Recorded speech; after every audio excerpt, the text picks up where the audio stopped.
Hello everyone, it's Adirunke again. I hope your day is going well. Today I'll be addressing another ofo, another Yoruba incantation. Ọjọ́ tí a bá rí ibi níbí ń wole. Ọjọ́ tí a bá rí ibi níbí ń wole. Before I continue, before I break it down and tell you the word for word transliterations and all that per usual, I'd like to remind you of homonyms. I started a set of videos on homonyms probably well over a year or two ago. I don't remember, and for some reason I just neglected that playlist. So I probably should continue. But it's important that you know what homonyms are so that you can get this particular incantation, because it has a bit of wordplay in it. Words that have the same spelling and of course the same pronunciation but different meanings. In the Yoruba language, we don't have homophones and homographs. Like with the words one and one. And I used this particular example in the video that I'm going to link. One as in the number one, and one as in I won the race. They are pronounced the same way, but the spellings, of course, are different. You spell one O-N-E and you spell the other W-O-N. But we don't have that in the Yoruba language. Homophone. This homo, the same, phone, pronunciation, voice, the same way of pronouncing them. So one.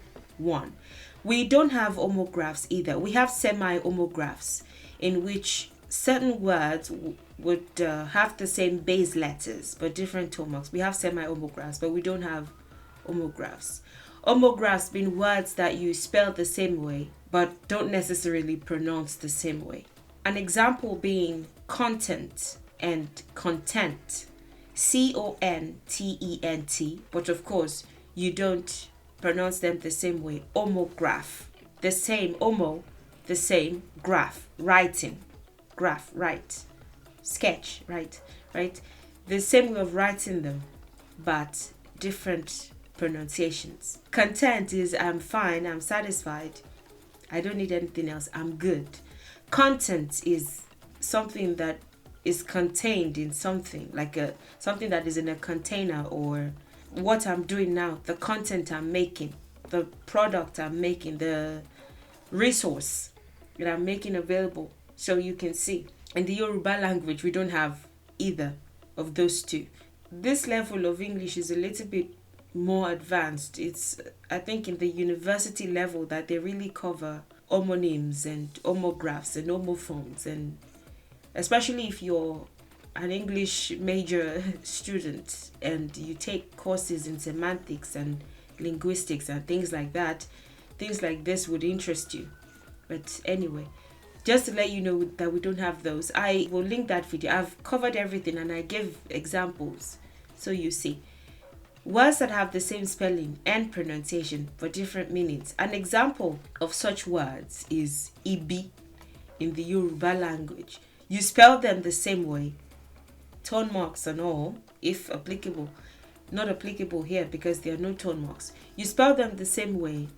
Of course, you have to pronounce them the same way, but they have different meanings. If you say ibi, and the main verb in ibi is be, which is ask or probe, you have all these words, all this what you could call translations in the English language. When you say ibi, you could be referring to place, ibi tí mo wà, the place that I am, or where I am. In this particular instance, where I am, the place, the where. Then it could be misfortune or bad or evil, really depending on the context. In most contexts, it's misfortune, but sometimes when you're using it in contrast to good, to ire, to goodness, then it could be like bad or evil. Then EB could also be the placenta, and I'll link the related playlist on homonyms too, so that you can see words that have the same situation, that have the same spelling and pronunciation but different meanings. Ibi could be place, it could be misfortune or bad or evil, and it could also be placenta. Like I said, it involves a little bit of wordplay, and this is what the viewer's discretion is advised. I don't know if, well, it's natural, I suppose. Like, I don't know if this is going to be taken down for this, but this is what a placenta looks like. And let's focus on the incantation so that I can tell you what the wordplay is here. Ọjọ́ tí a bá rí ibi ni ibi ń wọlé. Ọjọ́ tí a bá rí ibi ni ibi ń wọlé. Ọjọ́ tí a bá rí ibi ni ibi ń wọlé. Ọjọ́ tí a bá rí ibi ni ibi ń wọlé. Wole is a contraction of two words, wo and ile. Wo is actually what the verb would be in and of itself, but when a noun comes after like that, you typically change the tone mark from do to re to sort of suggest to the reader that something is coming, like a noun is coming next. Something is going to be answered. More context is going to be given soon. So, wo.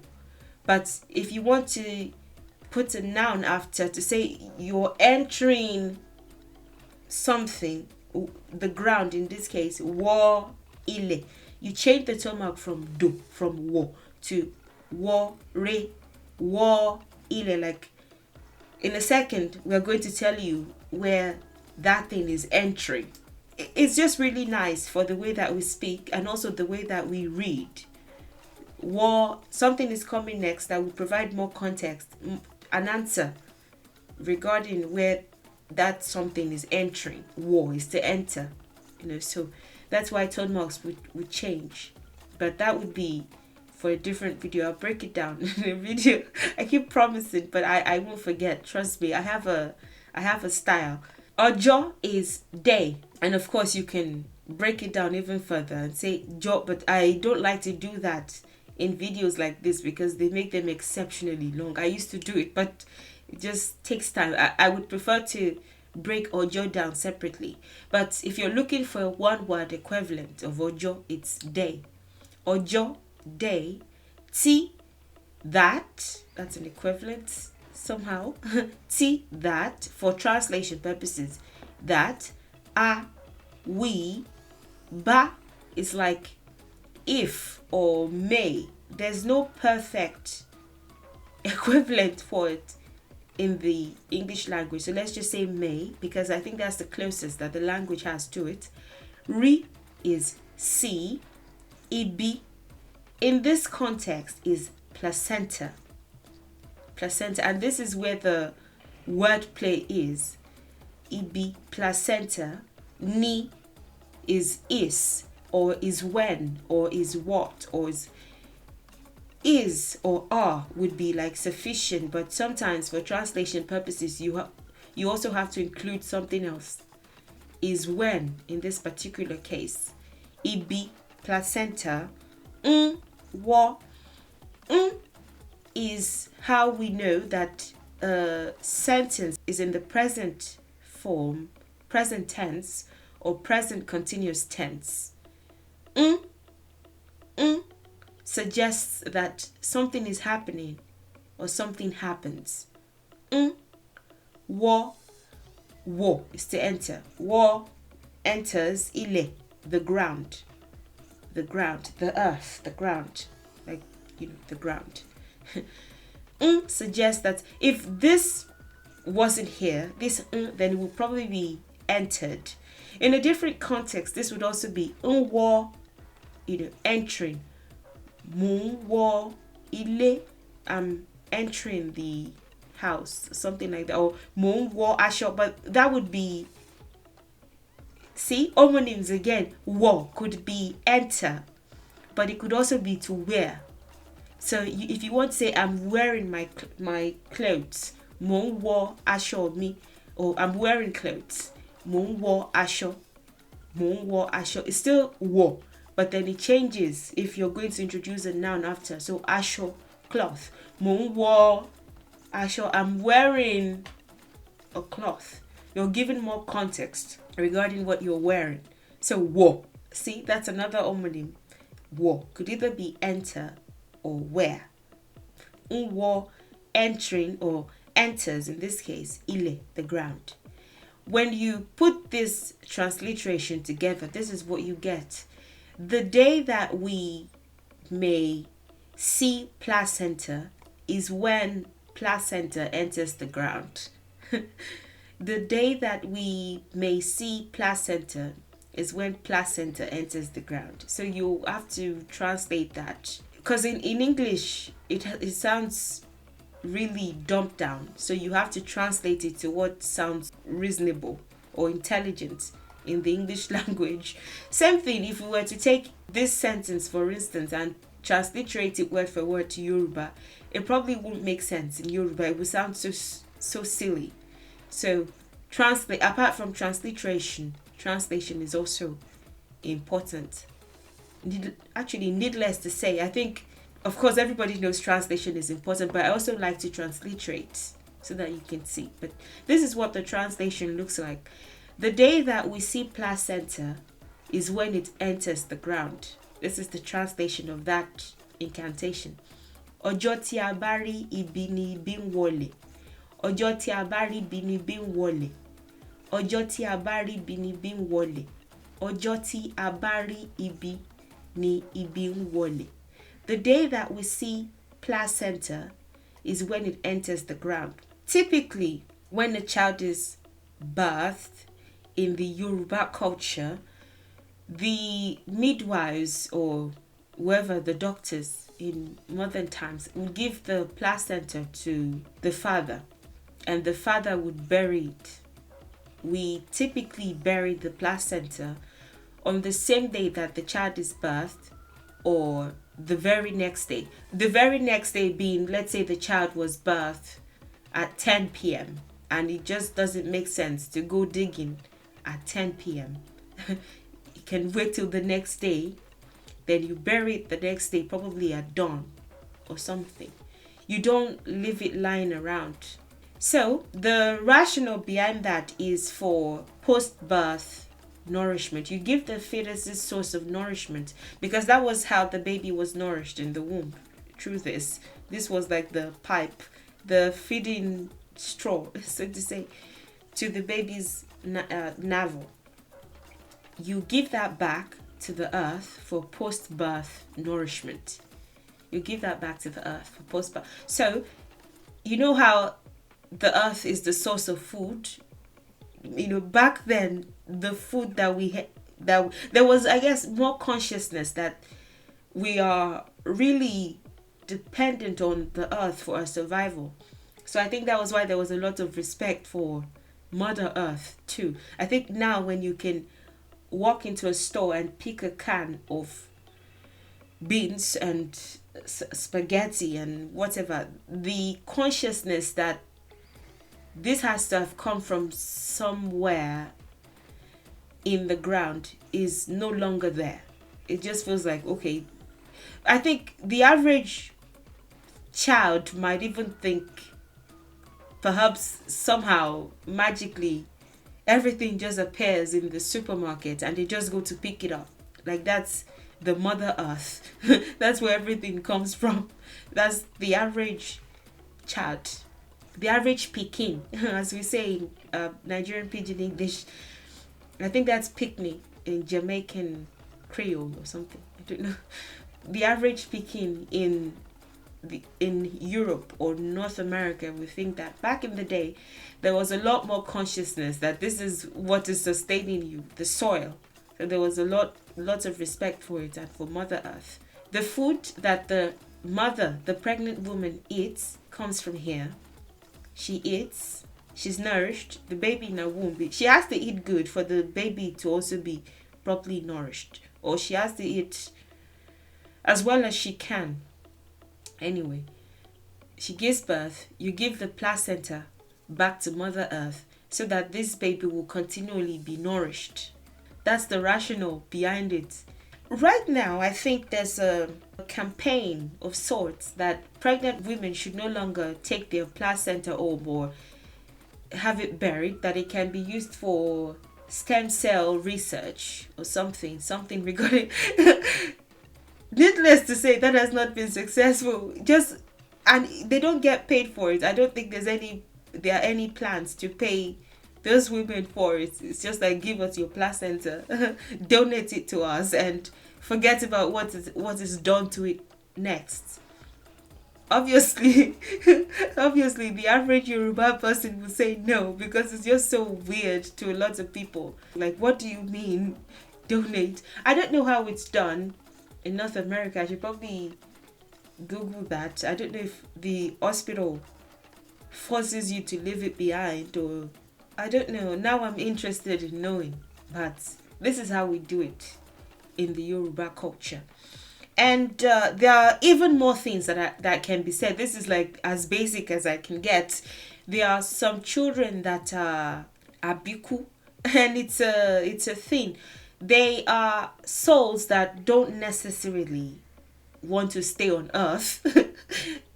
They don't necessarily like it here, but for some reason they go and then they return, and meaning they die at infancy. It was a thing because, for instance, after the baby died, they would mark the baby, and after the woman gets pregnant again and gives birth, they would find a birthmark or something that indicates that this is the exact same late baby that was marked on that new baby.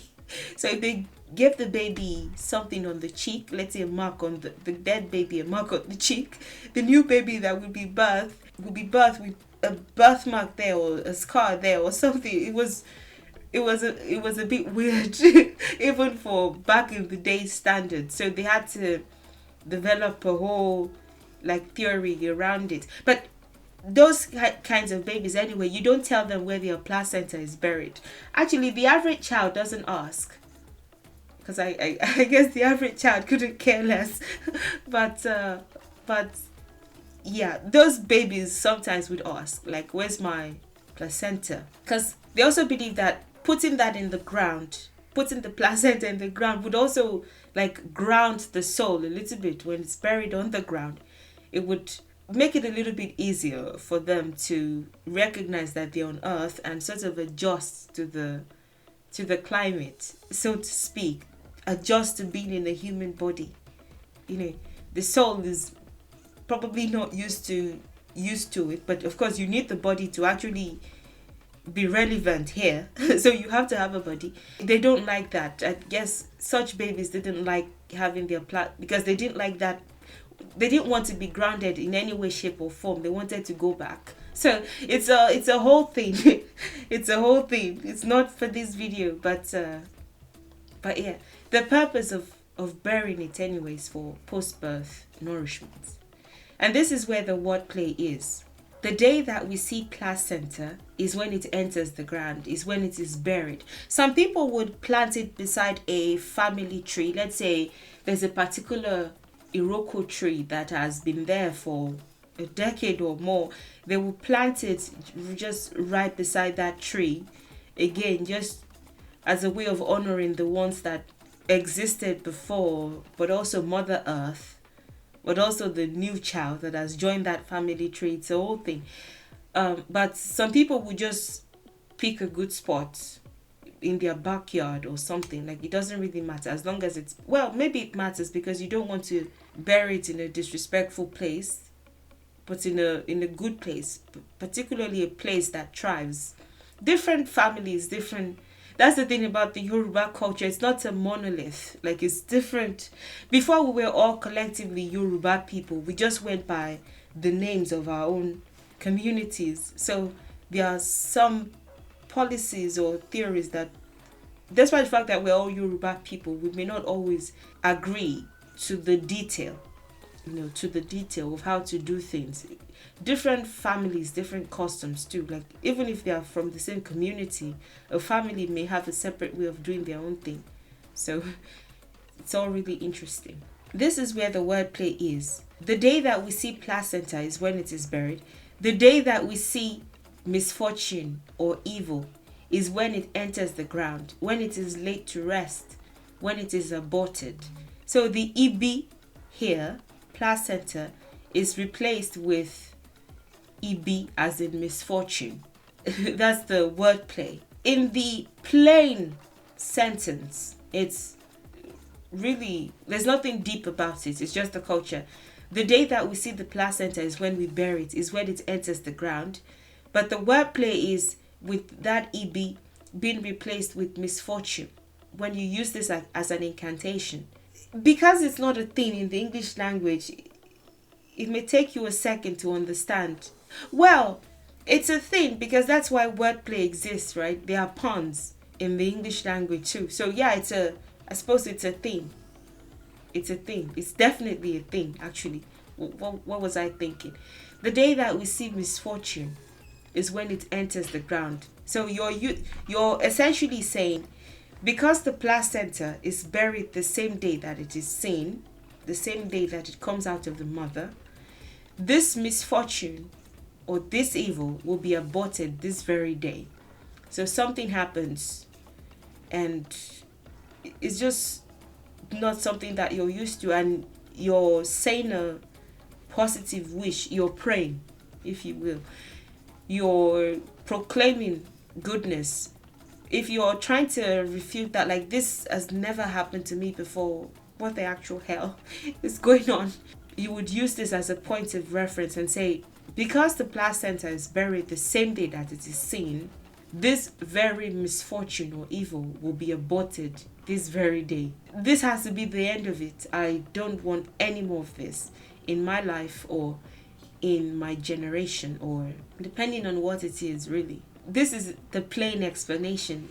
You use placenta, EB, placenta, and you wordplay that as a pun for EB as in misfortune or evil. So you play with that. And that's essentially what that incantation means. Because the placenta is buried the same day that it is seen, this misfortune will be aborted or will be laid to rest this very day. This has to be the end of it. No more. So that's that. If you have any questions, please don't hesitate to ask. Thank you for watching. Thank you for your time, and thank you for your support. And thank you for everything. And I'll see you in the next video. Enjoy the rest of your day, and bye for now.